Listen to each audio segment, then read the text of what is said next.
back. Hello, welcome everybody to the Pint of Science event of Leiden, and not just any, but actually the first Pint of Science event for Leiden. So I'm so honored to have everybody here. Thank you so much. My name is Sophie. I am the city coordinator for Leiden Pint of Science, and with me I have my other side, lovely Ajinka, who is my volunteer and assistant. So Hello. Thank you so much for being here, Ajinka. Cheers.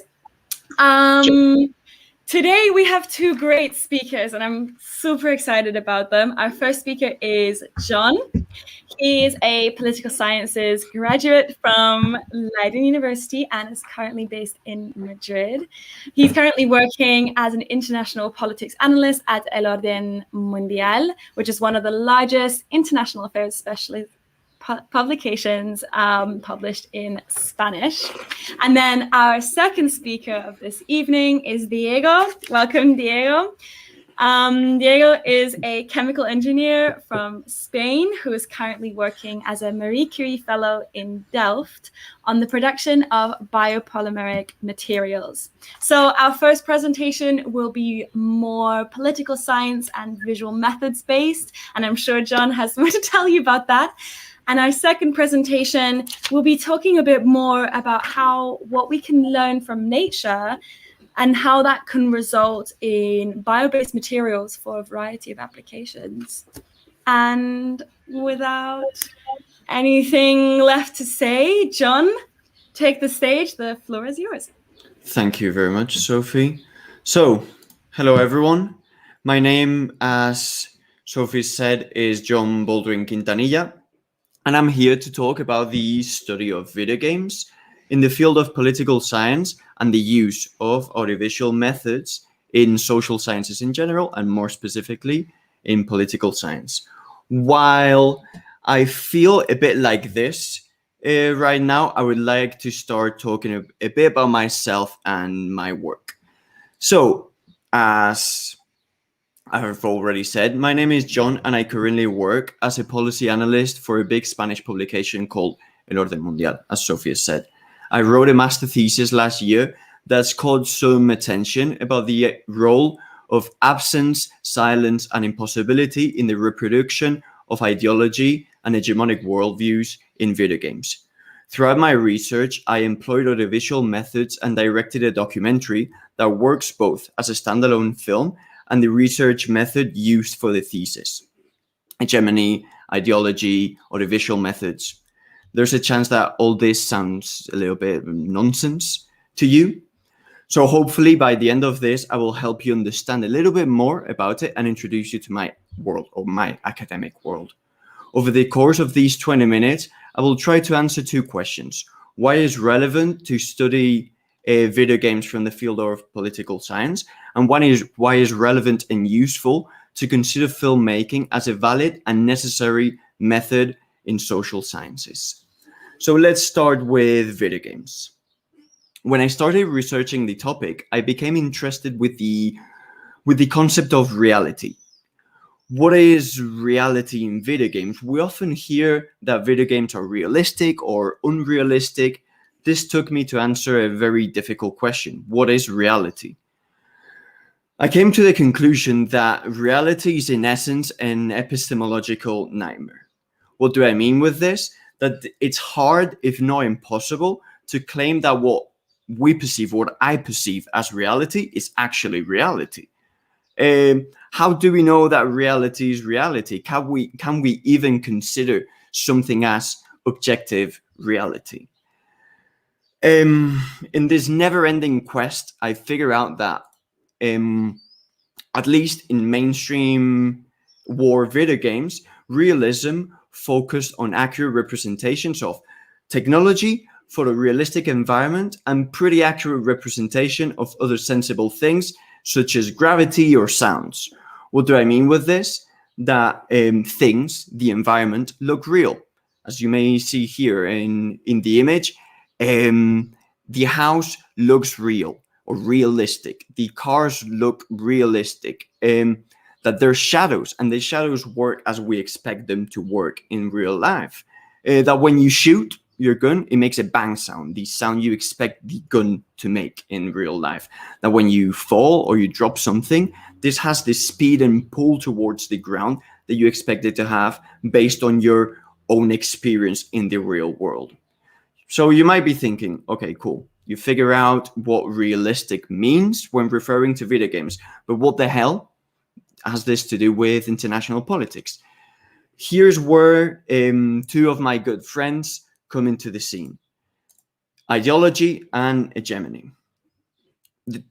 There's a chance you've heard these two words. Maybe there's a chance you've even used these two words, but there's also a chance you don't really know how to define these words that are very important in the field of political science. So I'm going to try to briefly explain these two concepts. Ideology are, in very short, in essence, ideology are maps of meaning that usually attempt to be universally applicable while being historically specific. What do I mean with this? That ideologies try to answer questions universally. They consider that there's universal concepts of right and wrong and all these things. And they're also historically specific, which means there are sons and daughters of their age. They work in a historical context that's defined.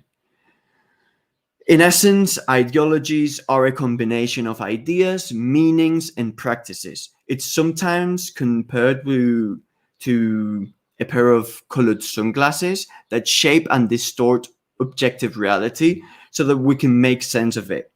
In short, we use ideology to make sense of the world, especially our social world. I've used these three posters to illustrate what ideology is. The three posters share a topic: Dutch colonialism in the East Indies, or modern Indonesia. But they interpret it through a different scope, through different ideology.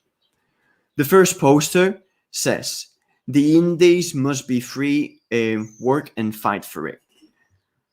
Free from Japanese occupation, not from colonial rule. The poster is not against Dutch colonialism, but against Japan's expansion in the Pacific, in favor of Dutch colonial rule of Indonesia, to which it calls to fight for. The second poster is a 1920s poster by the Dutch Communist Party that claims 50 million Indonesians have their mouths shut and directly points at the Dutch crown for being responsible for the colonial oppression of the Indies and Indonesians, as you may see in the ring. And obviously the use of the flag to choke the Indonesians. And lastly, we have a cartoon under the title The Butcher's Badge, which is a 1905 anti-imperialist cartoon depicting the ideology of the artist against colonial oppression and white supremacy, and state ideology, with the king rewarding those who defend the empire and the interests of the crown. So now that we briefly understand more or less what ideology is, let's talk about hegemony. This person here is Antonio Gramsci. Antonio Gramsci was an Italian political theorist of the early 20th century. He was the first one to come up with this concept of hegemony, and he defined it as the way economic, political, and cultural elites exercise social authority and leadership through a combination of coercion and consent. It's basically the mechanism through which the ideas, meanings, and practices of the elites are understood by most of the civil society as universally true and natural. In very short, what we consider as normal. Hegemony is defined through social norms and institutions, such as schools or press. Cultural products like cinema or video games also serve to produce hegemonic worldviews. So, now that we've gone through hegemony and ideology, let's talk about video games. Are video games ideological? I wanted to illustrate this with two polar opposite examples. On one side, we have Animal Crossing. On the other side, we have Call of Duty. For those who don't know these games, I'll describe them very quickly. Animal Crossing, you are a person who gets to this land and you interact with little like story-like animals. You build your house, you decorate your house, you interact with these people that live in your island, you fish and you interact with nature in this island. Call of Duty is a first-person shooter in which you, as a soldier, engage in different types of combat as a first person. So, how are these two games ideological? Animal Crossing works in a ideological frame with specific notions of, for example, the role of money in society, private property, human-to-nature relations, the use of land, the use of private and public spaces. All this is ideological. Call of Duty, on the other side, represents war through a specific prism. Who are the good guys? Who are the bad guys? All this is ideology. But there's also ideology on, for example, the importance they decide to place in the role of individual action, of the impact of individual soldiers in war, or for example, in the implied meritocracy of a point system that rewards better performance. And sometimes you could even use these points as currency inside the game. So, now that we've established that video games can be ideological in many different ways, let's get back to my research. At this point, I realized how relevant it was for political science to research these ideological structures behind video games. How war video games were not just video games, but ideological spaces that had direct impact on players and how they understood war. This happens not only in video games that serve as propaganda. I have here two examples. America's Army Proving Grounds is a first-person shooter inspired a bit by Call of Duty, that's been designed by the Army of the United States and serves as open and clear propaganda. On the other side, we have Airman Challenge, a browser game developed for the US Air Force, in which you engage in different missions in the Air Force that go from doing a rescue mission somewhere in South America to piloting a drone over Iraq and sending missiles towards insurgents to protect a convoy. These two games are designed as propaganda. They don't hide it. They constantly remind you that if you're having fun this, maybe you should consider joining the army, etc., etc. But this also happens, as I've already explained a bit before, in video games that are just plain entertainment. The thing about ideology is that it doesn't need to be intentional. It doesn't have to be intentional to be there. I would even claim that most of the time in mainstream video games, it's not intentional. It's just natural. And here's where hegemony comes into play. So while developing my research, I had a new question. That was, how should I research this? Now that I know that there's ideological structures inside video games, how should I research these structures? The most logical answer was, for me, to use qualitative methods to do an hermeneutic analysis of video games. This means to treat video games as visual texts and then focus on what is visible, on framing politics, on how are things visible, where does the action happen, how is this place represented, who are the good guys, who are the bad guys, all of these things. But as humans, we don't read images like this. We're not computers that analyze every pixel and then extract a conclusion. Images are powerful. Images make us feel things. They can move us in unexpected ways. They can make us feel angry or sad or proud. They can move us into action, or they can trigger memories. I thought this aspect of images was incredibly valuable in the study of video games, especially from the field of political science. How war video games make us feel, make the player feel, has enormous relevance, maybe as much or even more than how things are represented in said video games. So I decided to focus on an analysis that took both into account how are things represented, but also how these things make people, players, feel. With this thing in mind, I realized that by using editing techniques, so filmmaking, I could explore and enhance the visuality aspect of these video games, the non-narrative, the non-linear, the emotional component of war video games. And through editing itself, it was possible for me to turn filmmaking into a theory-making activity. Visual methods allow juxtapositions, so putting images against other images through editing, to carry much of the burden of the analysis, enabling me as a researcher to appreciate the power of the non-linear and non-linguistic aspect of war video games.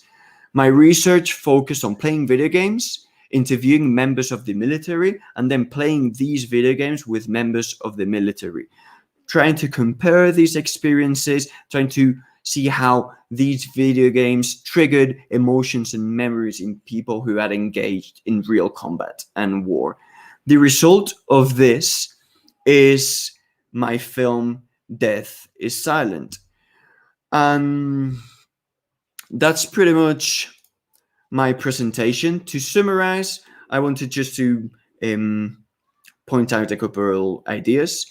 Do I think that visual methods are going to replace other methods in social sciences? The answer is no. However, I do hope to see this method used more often. For decades, political science or political scientists have focused on a rationality-emotional dichotomy, where emotions should be left out of politics. And over, political scientists have been proven wrong. Emotions matter and they're not irrational. Therefore, how visual products make you feel, make me feel, make everyone feel is very relevant in the field of political science. At the same time, video games are important ideological spaces, and they're very relevant for political science for this matter. What they represent, how they represent it, and how this makes the player feel helps construct specific worldviews and interpretations of conflict, war, and imperialism. I hope that you've enjoyed the presentation, and now you can make your questions and I'll try to answer them as good as I can. Yay, well done, John. Thank you so much for your presentation. It was so great. A round of applause. Usually we would do this in a bar, but thank you so much. So yeah, as John said, this is your time to ask us any questions. Just put them in the comments and they will appear on the screen like this one. No, other way. This one currently is. Yeah, but thank you so much. That was amazing, John. Thank you so much. We'll have about 15, maybe, a little bit less or more time for questions. So this was a really interesting topic, and I knew that this was an important topic to address because a lot of the time, even within Pine of Science, although we're very open to different forms of science and what we consider as science, we haven't really ever spoken about politics and visual methods in a very outright way, in the way that you have. And I think it's very valuable and very relevant. You make a really good point about emotions not necessarily having to be something taboo in science, and in science research. On that note, though, and while we wait for everybody else to send us questions, I would love to hear whether you had an idea of which other sciences could benefit maybe or could exploit the advantages of visual methods. Well, I definitely think that any field could explore visual methods and then see if they work, if they don't work, and how they work. However, social sciences especially benefit from this approach. On one side, because as social sciences is my field, I can picture more uses Of for course. it. But I'm pretty sure that I know that in biology, imaging, I'm not even talking about documentaries that obviously help construct the way we understand nature and therefore should be considered as a visual method. But visual methods are used in science constantly. You use imaging to image cancer cells and use those things. You can maybe explore this through not seeing the image as something neutral, but something that serves understand nature in a specific way. Don't know, like I'm coming up with Yeah. Yeah, these ideas I right now, but it's like completely one of agree those. with you for sure, because I remember when I've gone through my experiments and I see a qPCR and I just see an inflection. As compared to that, when I actually see my cells, which do grow, it has definitely a huge impact on me working in biology, which is a completely different field. So Right. yeah, it was Yeah. really interesting presentation. I absolutely loved it. Okay, we have a question here. Great. How would new visual media, 3D, virtual reality, change how you frame your research? Would that be another question for your research as it would use different media, or would it be in the same frame? Definitely it's changing very quickly a lot of things. For the time being, much of the analysis of the impact of visuals and images has been focused on photography and video.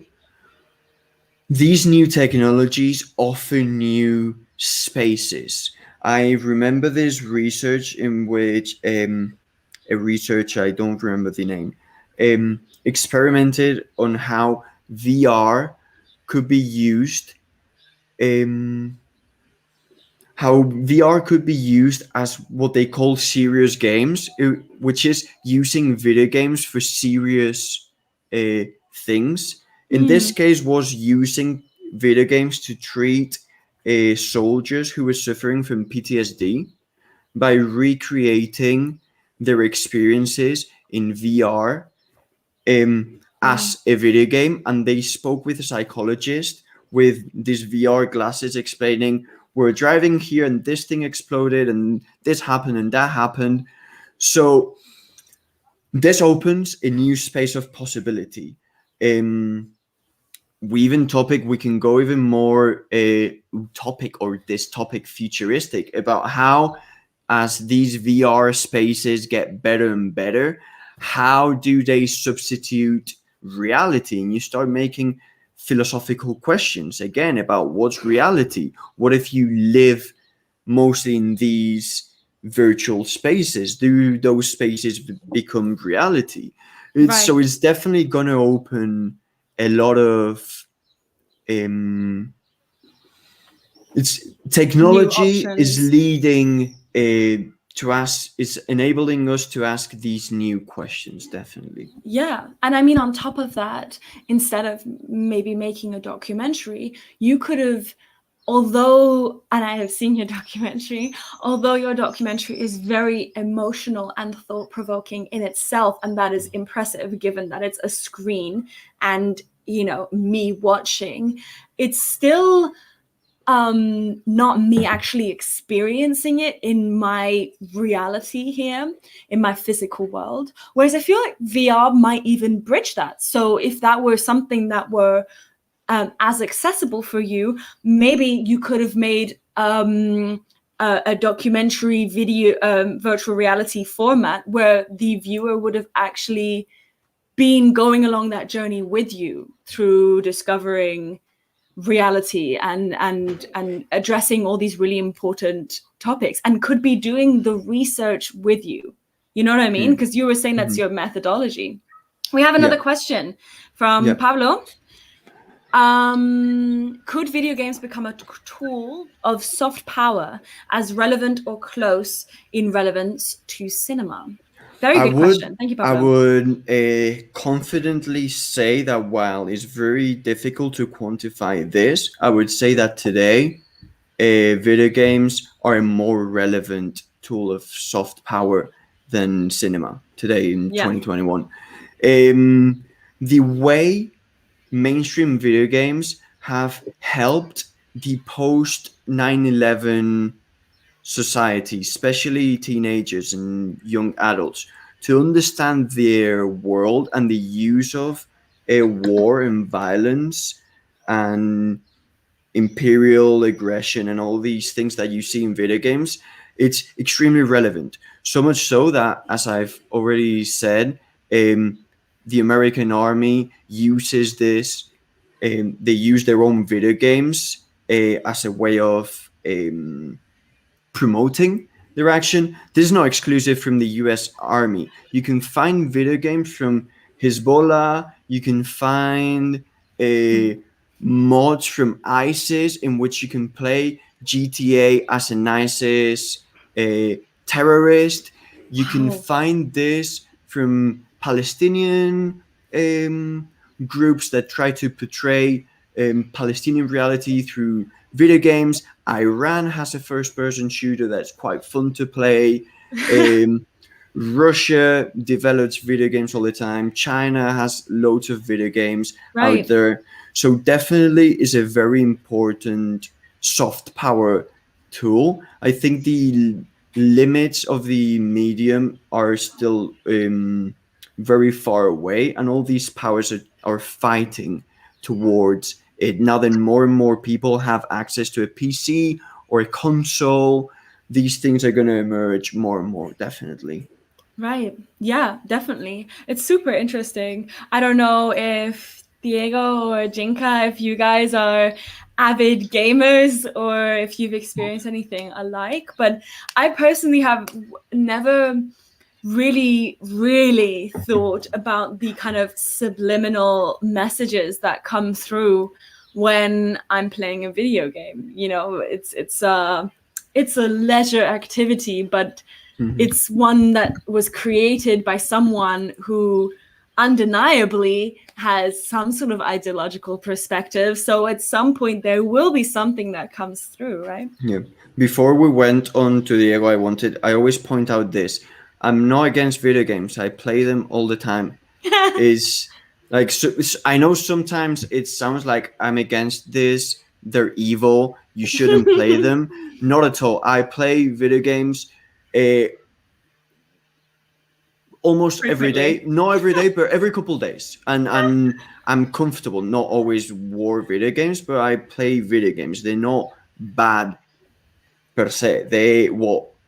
What happens is that they have messages and ideological structures behind them that need to be addressed, and they are interesting to understand because it's also a way of seeing how these developers understand the world and reality and all of these things. So just to make it very clear, I'm not against them. I enjoy them a lot.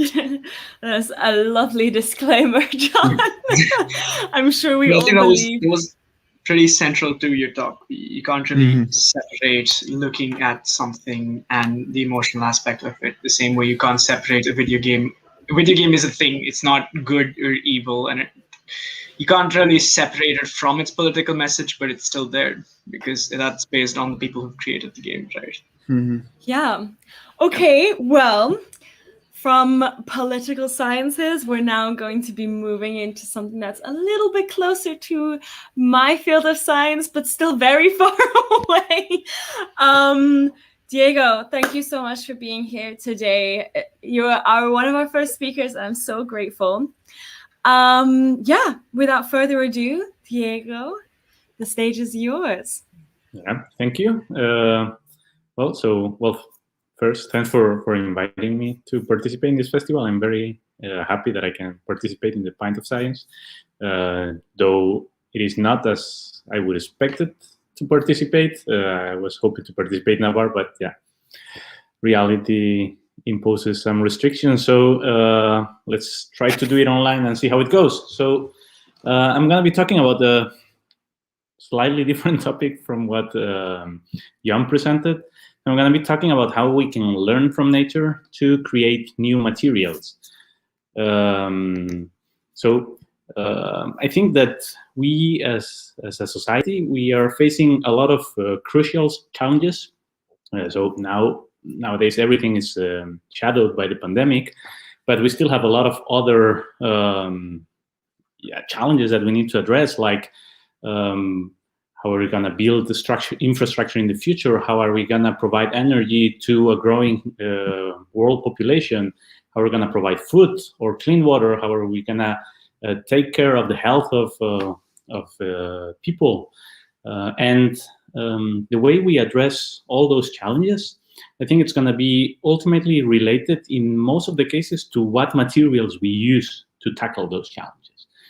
And in that sense, I think that we are now in a moment in history where we have an intersection of several fields that allow us to develop materials in a way we could never do before. So one of these fields is material science. So the way we design materials, the way we understand materials has evolved a lot in the past years. We can also create materials through techniques like 3D printing in forms, in shapes that we couldn't imagine a couple of decades ago. We also have an immense computational power nowadays that allows us to tackle the materials design all the way from atoms to the macro scale. And also biology in itself is becoming a very quantitative science, very controllable science, and this is allowing us to bring living organisms into the formulation of new materials. So I'm going to be talking today about natural materials and why they have some lessons they can teach us about how to design materials. So I would like to start with this slide. So I realized that there was a failure in my PowerPoint because this text was not supposed to appear. But anyway, if you look at all the devices that we have here, I would like to ask you, which is the device that you would consider the most technologically advanced one? You can see a laptop, you can see a telephone, you can see lenses for a camera, a headphone set. But I think that the most advanced material here is actually the plant. If you think about the plant, it's a material that is self-assembled, it can self-heal if it gets damaged, it can self-replicate, it is renewable, it can sense and respond the environment and make decisions based on those stimuli. And also, it doesn't need electricity to work. So in that sense, I think that natural materials are way more advanced than what we would normally consider as technological materials. However, when we try to create materials ourselves, so engineering materials, the one we would use, for instance, to make a bridge, we usually have what we call the toughness-strength dichotomy. Which means that either we have a very tough material or a very strong material. And when we try to make materials that have a combination of both features, then we always end up being on the bottom left side of the graph. So that's what I have highlighted here as composite materials.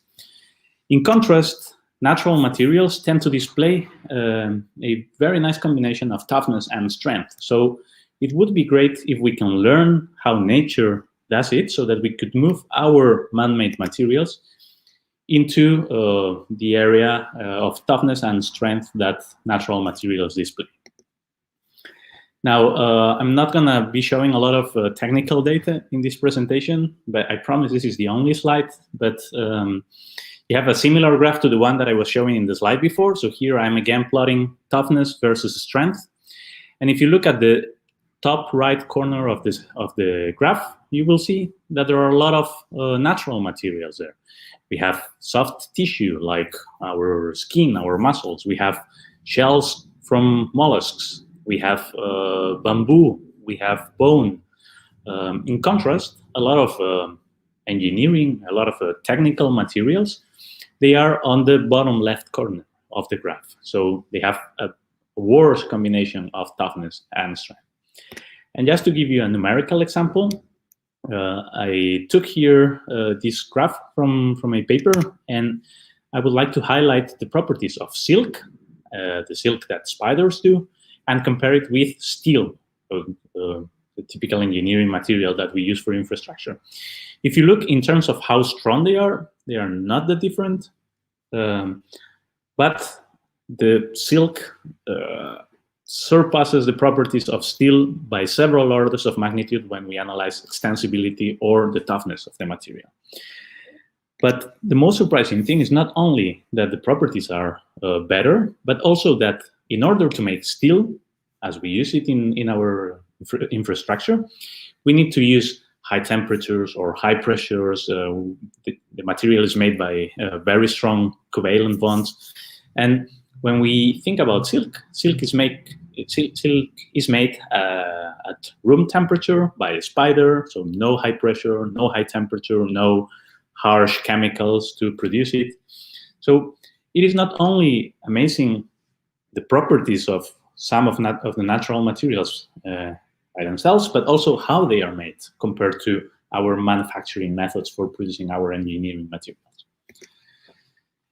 The reason why our materials and natural materials are so different is because we produce them in a very different manner than nature. So in our case, when we produce our materials, we follow what it's called a top-down approach.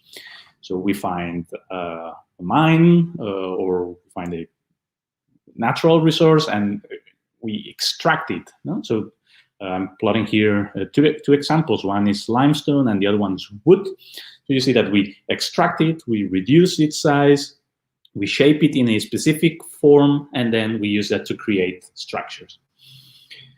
Compared to that, nature follows a completely different approach. So it starts with a unique set of materials, of small molecules, and then they assemble that from basically from molecules to macrostructures. But the most astonishing thing is that most of the natural materials are made actually from a very small set of materials. In most of the cases, natural materials are made from combinations of these three materials, either minerals or proteins or sugars. And by combining these in different ways, we can get a lot of different materials that I'm showing there. So you can see that we can go from trees, wood, or shells, or bone, or animal tissue. So just to give you a quick overview of the complexity of how nature does materials, I'm plotting here two archetypical examples. One's bone and the other one's wood. And you see that nature starts assembling them from the very small scale, from the molecular scale. So we take small molecules and they assembled into larger structures until the macro scale, until something that we can hold in our hands. And you can see how delicate, how complex those structures are. So you see that we follow a very different approach for our materials and for nature materials, and that is the reason why our materials have very different properties from natural materials.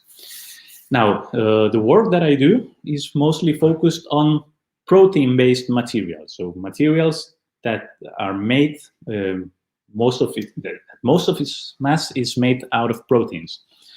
For most of the people, proteins would sound like something you eat because they are good or they are healthy. For many biologists, proteins will sound like something you would use as an enzyme to catalyze a reaction. So they are more used as catalysts, as materials that make a reaction happen in an easier way. But in my case, I use proteins as scaffolds, as structures. So I am interested in learning how different structures in material, in nature that are made from proteins, how those structures are built, and what are the reasons that make those materials strong and tough as they are. So I'm plotting here a few examples of these typical protein-based materials that you can find in nature. So like the wings from insects, if you think about them, you would realize that they flip a lot of times per second and they don't break. And if we would have a man-made material that has to move so fast, it will probably fail every couple of weeks. And there you can also see other examples like the extracellular matrix, which is where our cells in our body live. It's the scaffold where our cells are, or things like nails or spider webs. So those materials are all made from proteins.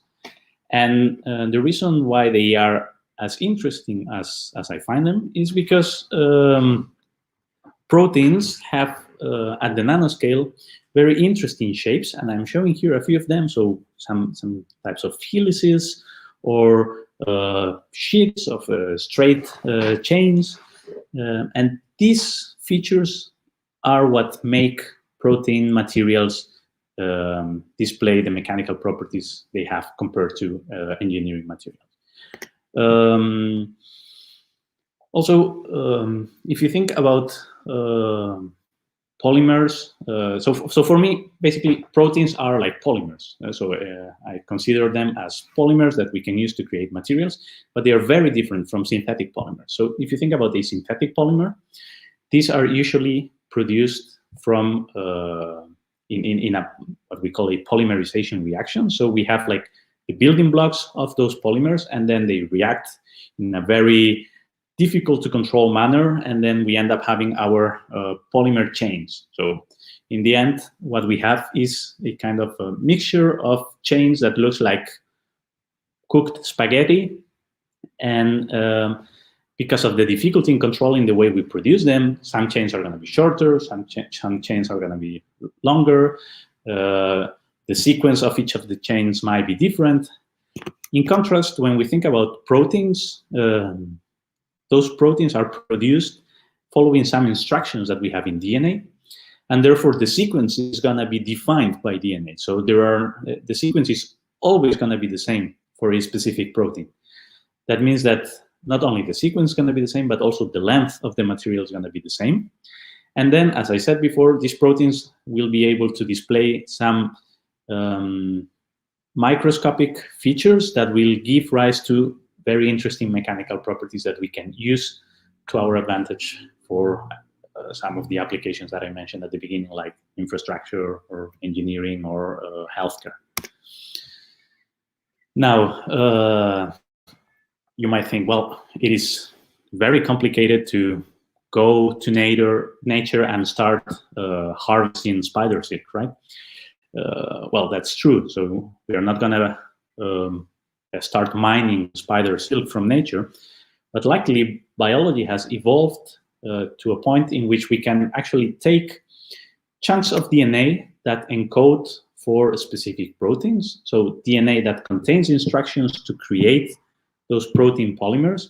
Then we can put that DNA inside a microorganism, and that microorganism will produce the proteins for us. So instead of having a spider producing silk and then going and harvesting spider webs, we can actually take the DNA that encodes for that spider silk, put that DNA into a microorganism, and that microorganism, a bacteria or a yeast, will produce those proteins for us. And then we can harvest them from the culture where we have our bacteria and produce materials like the one that I'm showing here. This process is very similar to what it's used nowadays, for instance, to produce a lot of medicine. So it's actually production of a lot of medicines takes place in bioreactors using microorganisms, And well, the procedure would be the same in this case, but instead of targeting a drug, we would be targeting a protein biopolymer that we would use then to produce materials instead of medicines. Now, being able to do that opens the door not only to take proteins that exist in nature and put them inside a bacteria that will produce those proteins for us, we can also create new proteins. And we could think, for instance, about a protein that is very strong, but that cannot be extended a lot, or a protein that is very extensible, so it is able to withstand a lot of strain, but cannot withstand a lot of stress. And we could merge both of them and create a single new protein that has the sequences of both protein A and B. So this allows us basically to create an infinite number of new protein biopolymers. So not only what we have in nature, but different types of combinations of what we can find in nature. But the problem is that having such a vast space of possible combinations of proteins makes producing them very time consuming. So imagine that we want to combine all the different types of structural proteins that we have in nature. That would take a lot of time, it would cost a lot of money, it would be a quite slow process. So it would be great if we could predict in advance how a protein is going to behave before we actually go and synthesize it in a microorganism. But if you remember my first slide, I mentioned that computational power has evolved now to a point where we can we have a lot of computational power available to design materials from atoms to macrostructures. So in the case of proteins, what determines how they behave mechanically is how they are folded in the space. If they are going to have those motifs that I mentioned before, those helices or those straight chains. So it would be great if we could predict how a specific sequence is going to fold, what is going to be the three-dimensional conformation of that material. And we can do that using computers. So computers would inform the experiment. They would tell us which sequences will have those motifs, those helices, those straight chains that might be interesting for us. Or the computer will tell us, oh, this is garbage, don't synthesize this because it's just like random polymer chains, like spaghetti mixed without any specific spatial conformation. So we can use now computational modeling to take a newly designed protein chain. So we just basically put one amino acid after the other in our computer, and we tell the computer, please tell me what the conformation of that protein is going to be. And we can do that now in the computer, and we are able to know in advance what the three-dimensional shape of our protein is going to be before we actually synthesize it. So then we can tell the computer to tell us the conformation of different designs. We can rank them and actually then go and synthesize experimentally the ones that look more promising.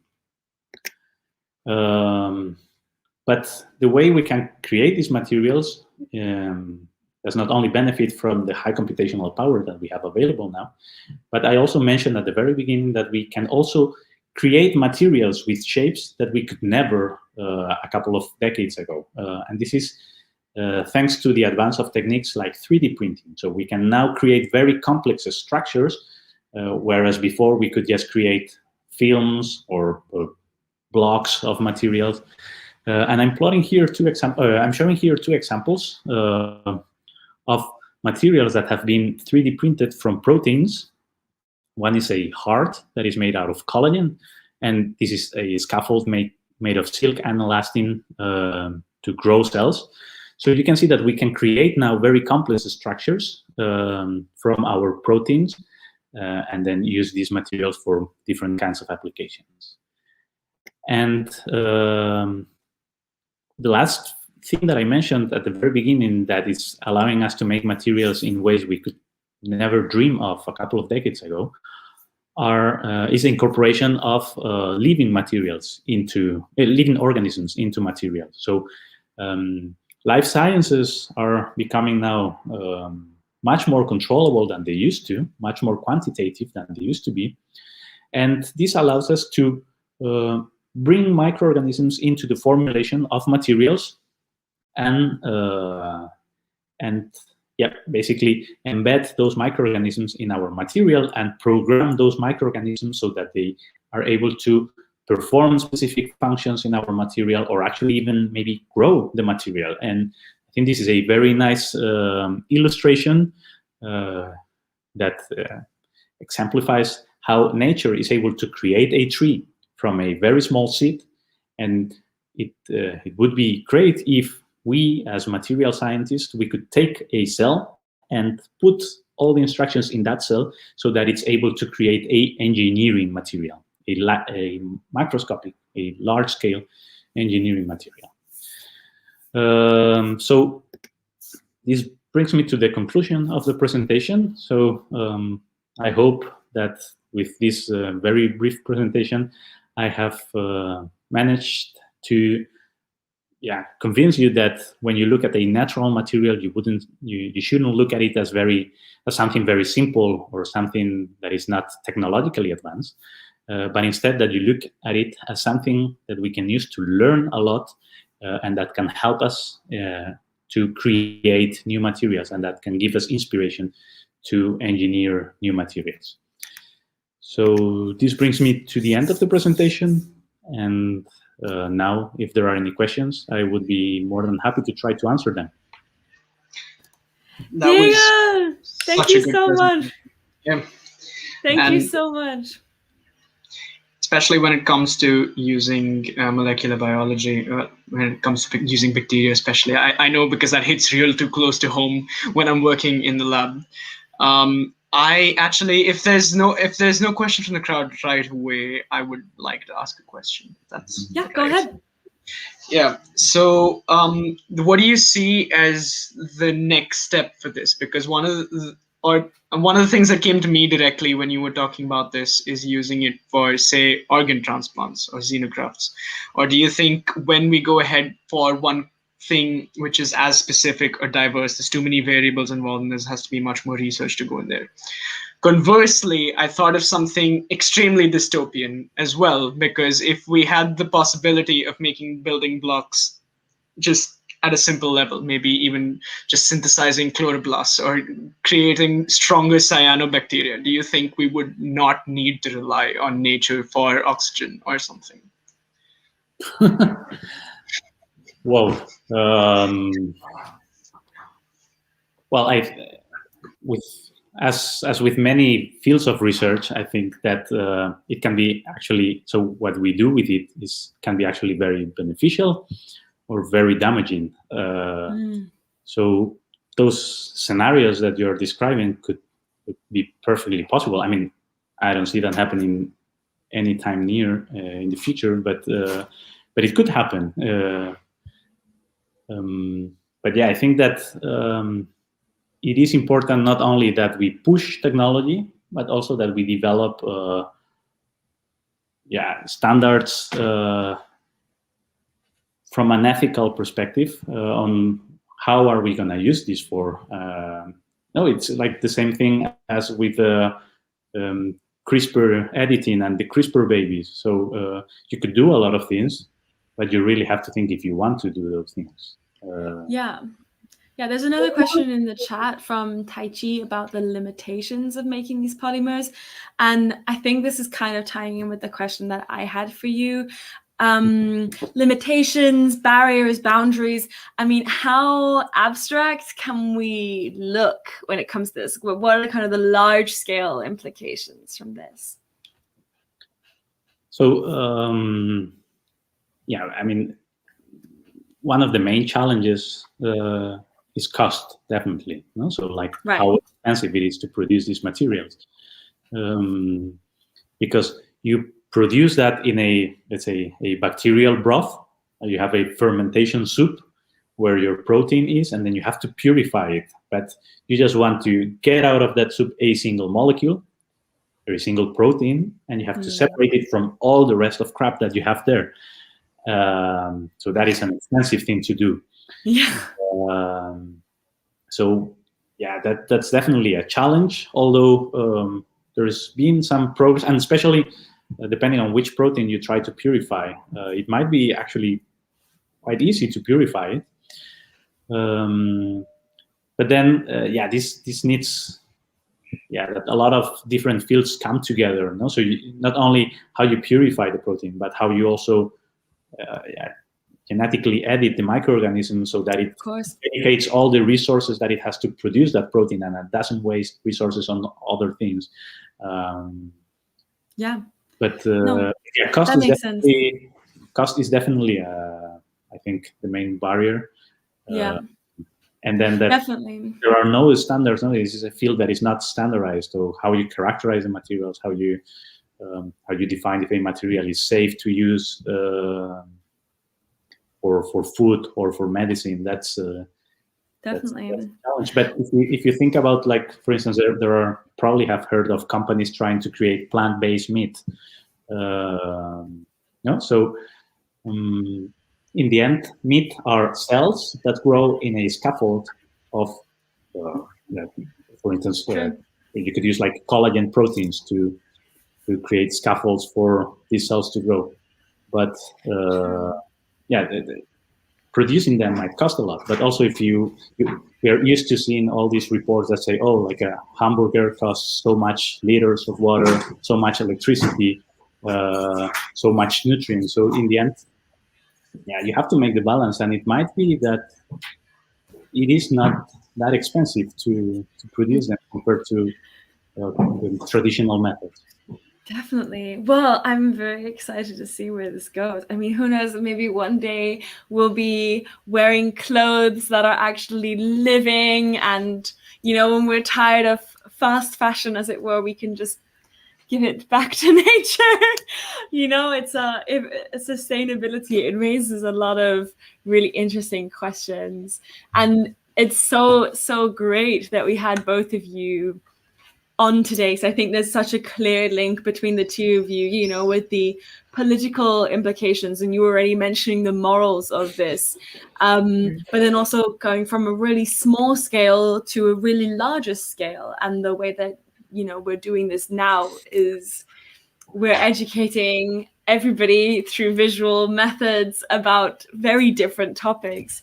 I think it's so great that we can have a platform like this to do that. So thank you both so much for participating. You have made my first event with Pint of Science amazing. Thank you. And definitely next year, hopefully this time next year, we will be in a pub together in Leiden, and we can have a long overdue actual pint together. And then with everybody else that has watched, thank you so much, everybody who was joining and who asked questions. It was so great. And thank you, of course, to Ajinka as well, my lovely co-host today. It was great to have you here. For everybody else that's watching right now, tomorrow evening we have another event, not from Leiden anymore, but from other cities in the Netherlands, in fact, Utrecht. So definitely tune in for that too. And they're our neighbors, so show them some love. And I will be there too with a pint, and hopefully we'll get to see all of you next year in a pub. Thank you, everybody. Hopefully. Thank you so Fingers much. Crossed. Fingers crossed. Bye-bye. Bye-bye. Bye.